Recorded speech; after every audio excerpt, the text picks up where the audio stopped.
Welcome to the Albuquerque Journal's Fast Break High School Basketball Show with your host, James Yodice.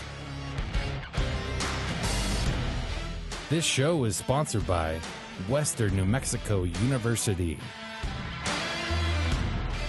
Hi, everyone. I am James Yodice. I'm the high school sports editor at the Albuquerque Journal. Welcome to Fast Break, our high school basketball season podcast. We're getting into the end of the regular season this week, and I've got a lot to talk about today, not just basketball. As a matter of fact, we're sort of going to put basketball in the middle today and start off with something non-basketball related, then we'll get into basketball, and we've got a lot to talk about for sure. And, of course, we've got some other stuff coming up this weekend, like state swimming, state wrestling. We'll talk about that at the end of the podcast. Today, what I wanted to start with today was something football related, so bear with me for a minute. So many of you may already know that Mason Posa from La Cueva, their junior linebacker, and one of the top football recruits in the western part of the state, and he certainly is going to be the most sought-after prep football prospect in the state as he goes into his senior year, over the weekend received a scholarship offer from Alabama. Now, this is fairly unique. As I put out on my social media account the other day, this is certainly one of the most significant offers we've ever seen extended to a New Mexico prep football player. There have been other examples as well, and Alabama actually has offered another player before this. That was Zach Gentry, the great El Dorado quarterback, with Nick Saban at Alabama when Zach was playing at El Dorado in the mid-2010s. But if you have Alabama in the conversation, and Alabama was a national semifinalist just this last season, and of course, as dynastic as any program over the last, 15 years or so, this was a significant deal. Now, it requires a little bit of a backstory. You have to keep in mind, Alabama has a new coach, Kalen DeBoer, who used to be the head coach at Washington. Now, Washington had already offered Mason Posa before he left for Alabama. So the extension here is natural to make. Kalen DeBoer has met with Mason Posa a couple of times. Mason spoke very glowingly of him, of his conversations with him, and even relayed to me the other day that Coach DeBoer told him, hey, look, it'll be fun to coach you someday. So it was not necessarily a surprise that Alabama has offered Mason Posa, given that their new head coach, comes from Washington, which had already shown interest in Mason Posa. So nevertheless, Alabama is as much a power football program as any in the country. You could say Alabama, you could say Georgia, you could say Michigan. These are the three alphas in college football maybe right now. And there are quite a few great programs, but those three probably separate from the rest right now. So big day for Mason Posa. He said it was just a great thing to have been offered by Alabama, and you could tell he was pretty excited by it. Now, I asked Mason when he might decide on his college. And what he said was, point blank, he was planning to make it on commitment day, which would be next December. And he's certainly going to have his pick. I mean, he's got any number of big schools that are interested in him, Washington, Wisconsin, TCU, Texas Tech, a whole bunch of others, including UNM and New Mexico State. But he indicated that he was going to make his decision on the commitment day, and that comes, I think, around December 20th. I'd have to check the calendar, but that was when he was planning to make his decision. And when I posted or reposted Mason's decision or announcement that he got an offer from Alabama, this elicited quite a few responses about other top kids from the metro area that have received offers and went on to play at a major Power 5 school. Of course, Zach Gentry went to Michigan. Amari Samuels from Los Lunas originally went to Michigan before he left. Alan Branch from Cibola, who ended up winning a couple of Super Bowls during his career with New England, he went to Michigan. You had Bobby Newcomb, the great Highland quarterback from the mid-'90s. He went to Nebraska. You had Aaron Lewis from La Cueva, who went to Texas. And you had Nelson Smith from La Cueva, who went to the University of Miami. And maybe, if you trace back among kids in the metro area, his offer from Miami was probably one of the first, if not the first, major commitment that we had seen in quite a while from a metro area kid. So we've had a good number of kids here from the Albuquerque area who have gone on to play major college football in a major conference, whether it be the Big 12 or the SEC. So we'll see what happens with Mason Posa. Of course, he's busy with state wrestling this week, and we'll talk about that at the end of the show. But I wanted to get to that first off just because a school like Alabama moves the needle about as much as anyone, and for them to extend an offer to an Albuquerque kid is a significant deal. So congrats to Mason. He's a good kid. He's going to have a tough choice come December after his senior season with La Cueva. So let us move on to the core of the show, which is basketball, and we've got a lot to talk about. As I sit here, it's Wednesday afternoon, as I sit here in our studio, so the regular season ends on Saturday afternoon for the metro area. Probably there'll be a couple of games Saturday night, and then we'll be into district tournaments starting Monday all around the state. So why don't we jump into it? We'll start with District 1-5A. Volcano Vista's boys last night, Tuesday night, officially clinched the outright District 1-5A title. They beat Rio Rancho 64-51. This, of course, was not unexpected. The Hawks have been, the dominant team in that district all year. But we still have an issue with second place in this district, and that will be important for this reason. Atrisco Heritage, which plays Volcano Vista on Thursday night, can clinch second place in this district if Atrisco Heritage beats Volcano Vista on Thursday. If they don't, and assuming Cleveland beats Rio Rancho also on Thursday, we're going to end up with a tie for second place in district. Now, that doesn't sound very important, but I'll tell you why it is. And I wrote about this last weekend. The number 2 seed for state seems like it's going to be Oregon Mountain. Not a guarantee, but Oregon Mountain won't be worse than number 3, I don't think. The other top 3 seed is almost certainly going to be the runner-up from District 1, whether it's Atrisco Heritage or Cleveland.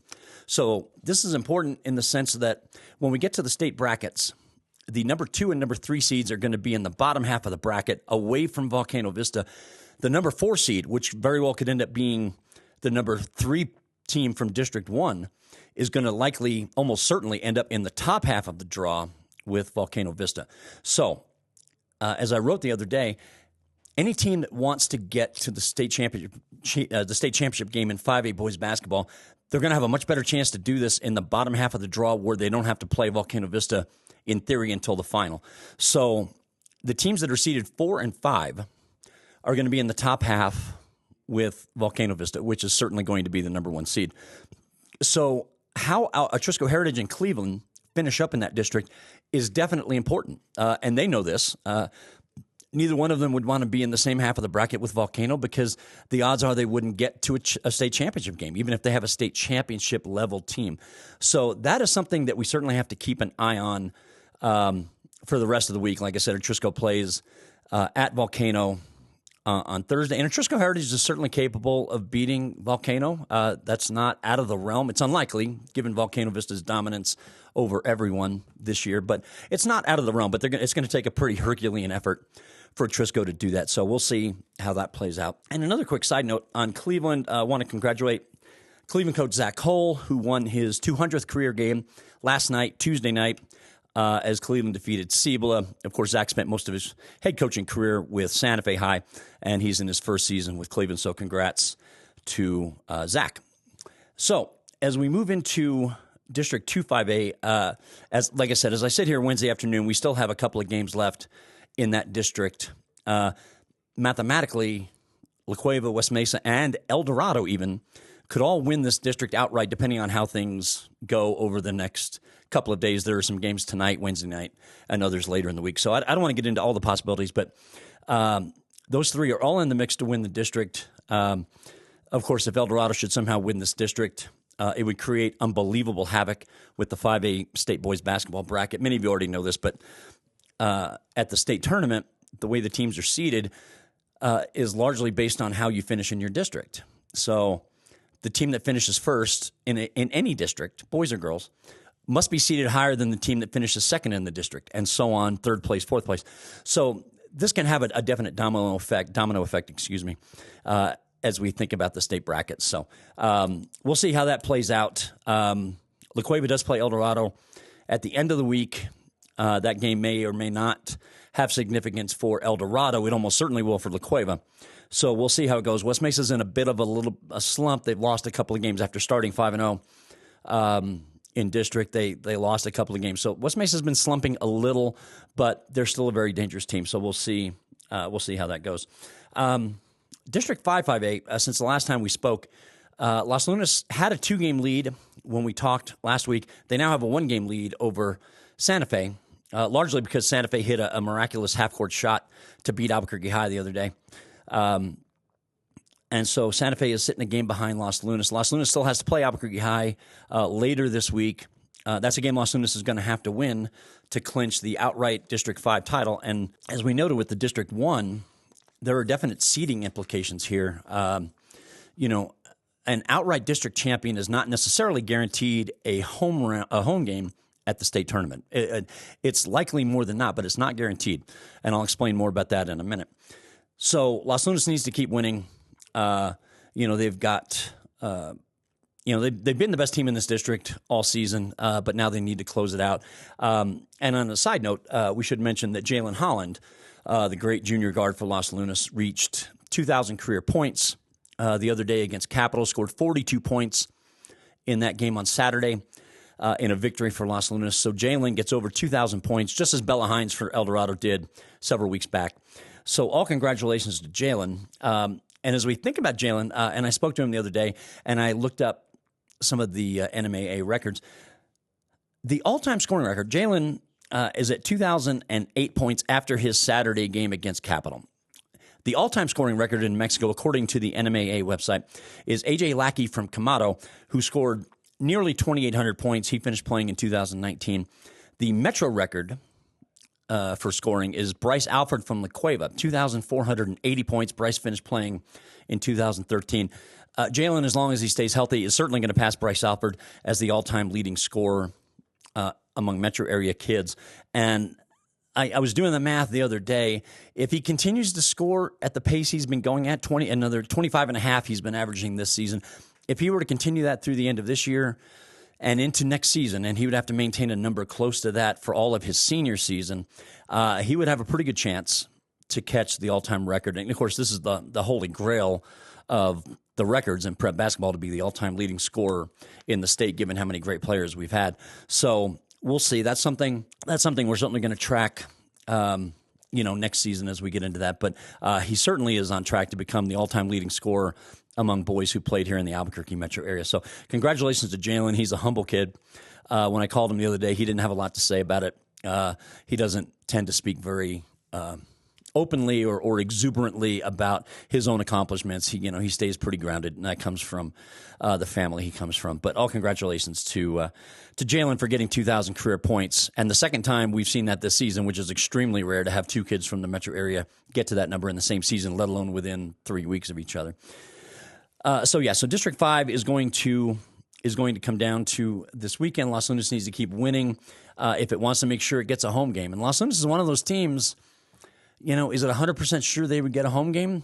I wouldn't say 100%, probably, but we're going to have to see about Los Lunas. The best chance they have is to win the district outright, not fall into a tie with Santa Fe for first place, in which case the state bracket could take either one of them, Los Lunas or Santa Fe, as a higher seed for state. That's kind of the flexibility the NMAA has when it seeds teams. If you get two teams that tie, they've got the flexibility to seed either one ahead of the other based on their overall record and their criteria points that they've accumulated during the season. So we're going to see how that shakes out. Real quick, I wanted to make a quick mention about a big game in District 5-4A this Friday, a game that I'm planning to be at, which is St. Pius and Highlands boys. That game, essentially, Highland has a game lead over St. Pius, has already beaten the Sartans once. So if Highland wins, they win the district outright. If St. Pius wins, we'll have a playoff game early next week. Highland is now one of those teams. I think they moved into number one on the Max Preps poll this week, and they've been ranked near the top of the coaches poll all year.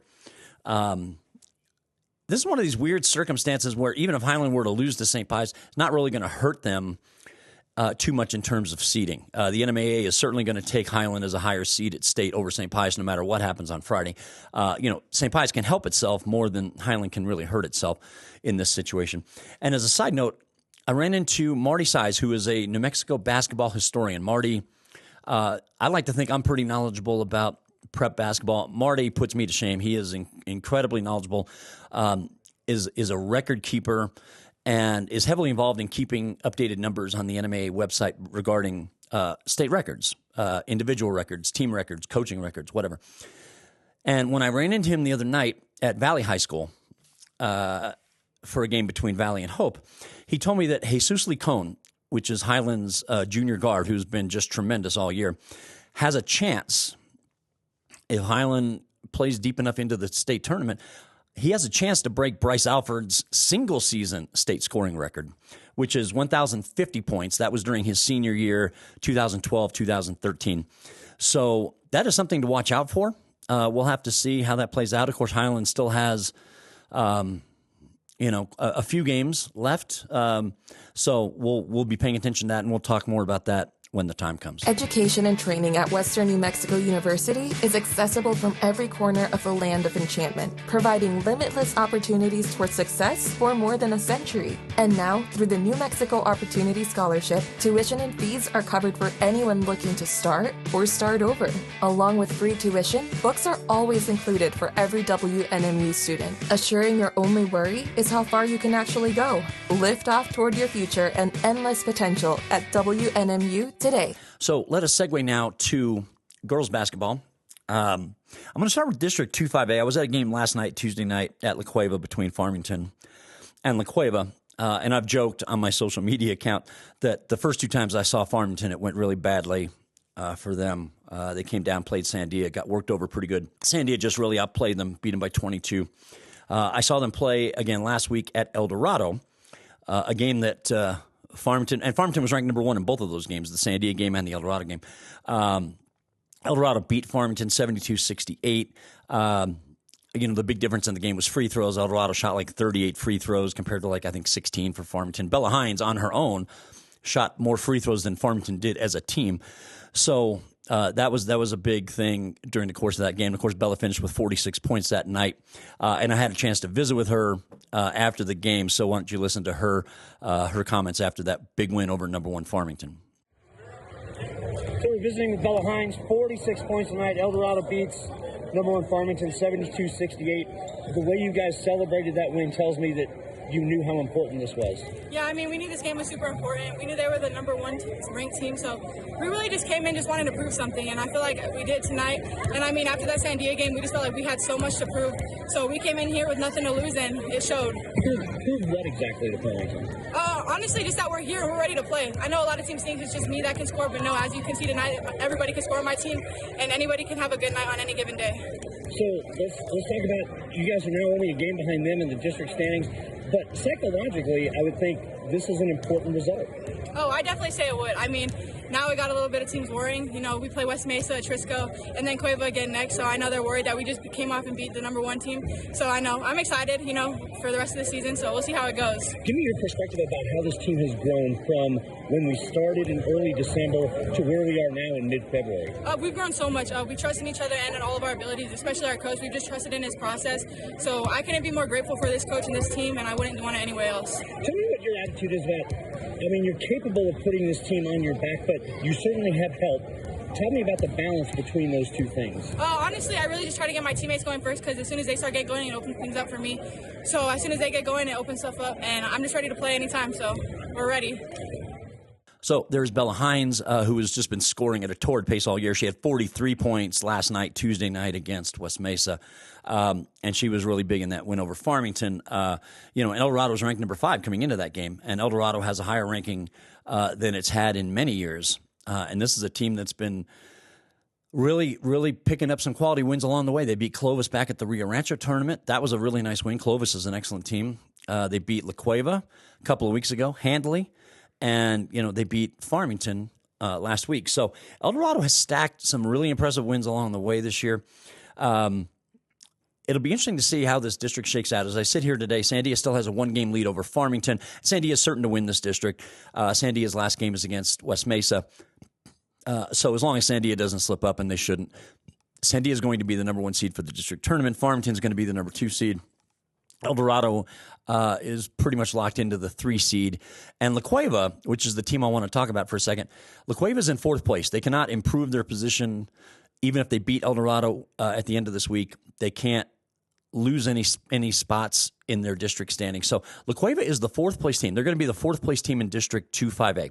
So one of the questions that kind of has been percolating in my head has been, can all 4 of those teams, Sandia, Farmington, El Dorado, La Cueva, can all 4 of them expect to get a first-round home game at the state tournament?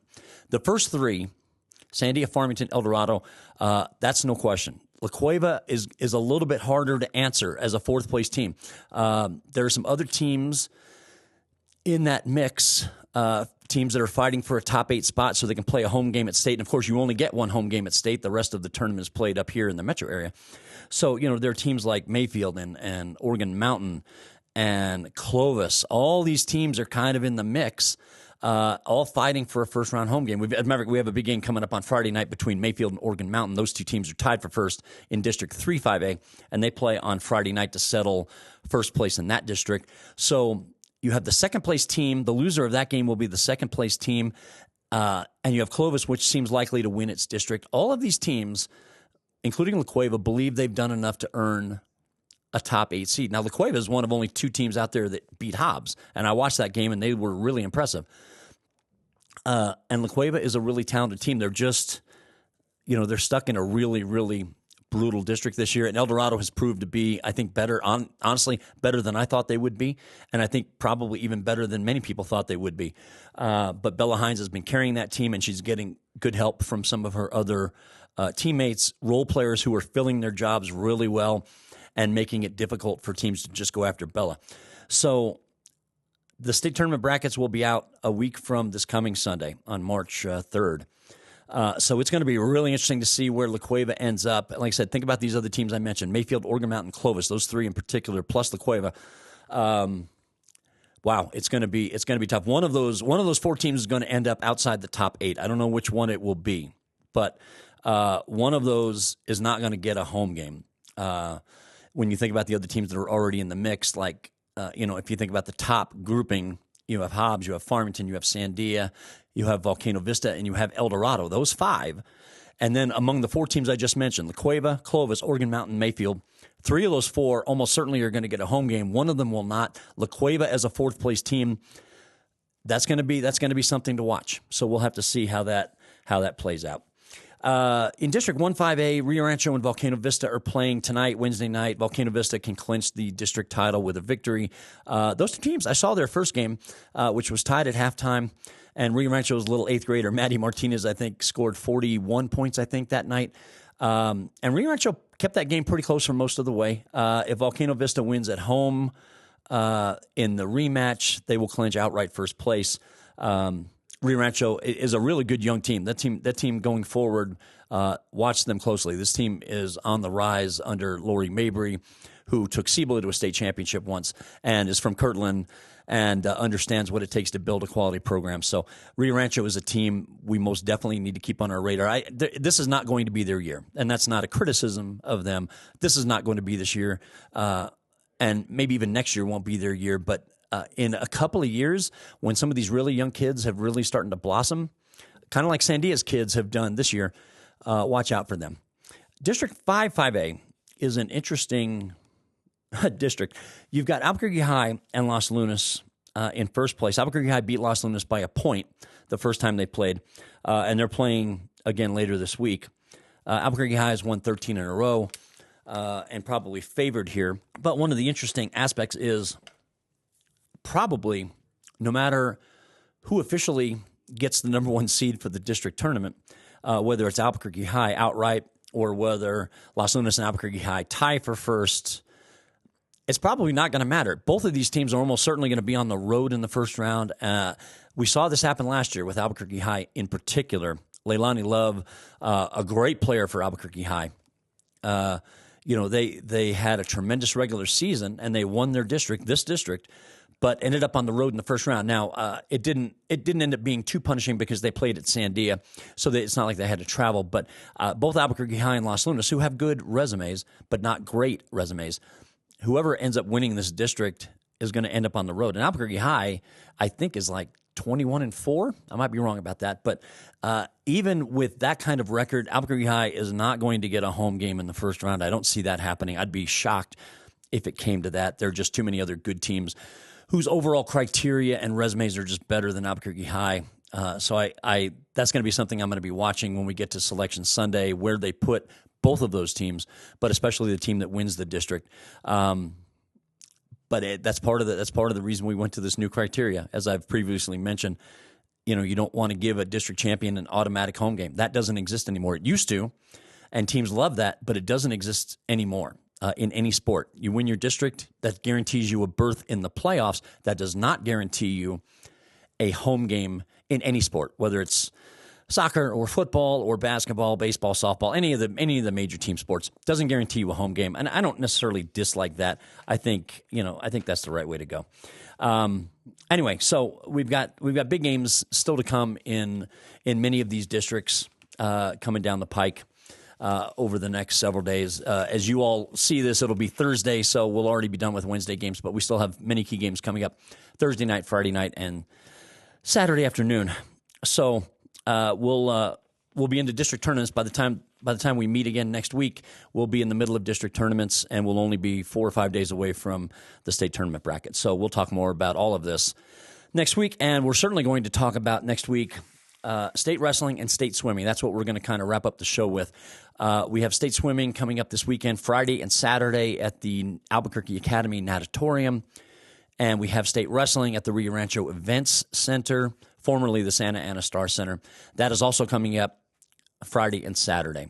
Of course, swimming is one overall classification. Several years ago, the NMAA added a small school state champion as well, which was a welcome addition because the smaller schools can't win the meet overall, and they decided to just award an extra trophy to the top finishing 3A and under school. So that was a nice addition. Wrestling, we have 5A boys, we have girls overall, and we have a 1A through 4A boys division. The finals in wrestling, the individual finals will begin at 5:30 p.m. on Saturday and will last about 2.5 hours.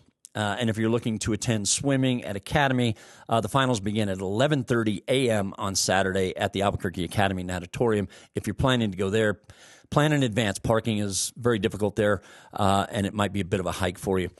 So we will recap both swimming and wrestling, and we'll get into the end of the regular season with basketball. And honestly, I'm also getting ready for baseball and softball seasons. If you can believe it, I'm going to have baseball and softball previews coming up in the Albuquerque Journal early next week. Some of the teams in the metro area open this weekend, like Rio Rancho, for example, the defending state champion. A couple other local teams open on Saturday. Most everybody else opens next Tuesday and beyond, the 27th and beyond. So I'm going to be previewing the baseball season in the Journal, primarily metro area teams, and I'll be doing the same for softball. I'm not sure what day yet, probably Wednesday or Thursday of next week as well. So I've got 5 sports on my plate this week, so it's a busy time of year.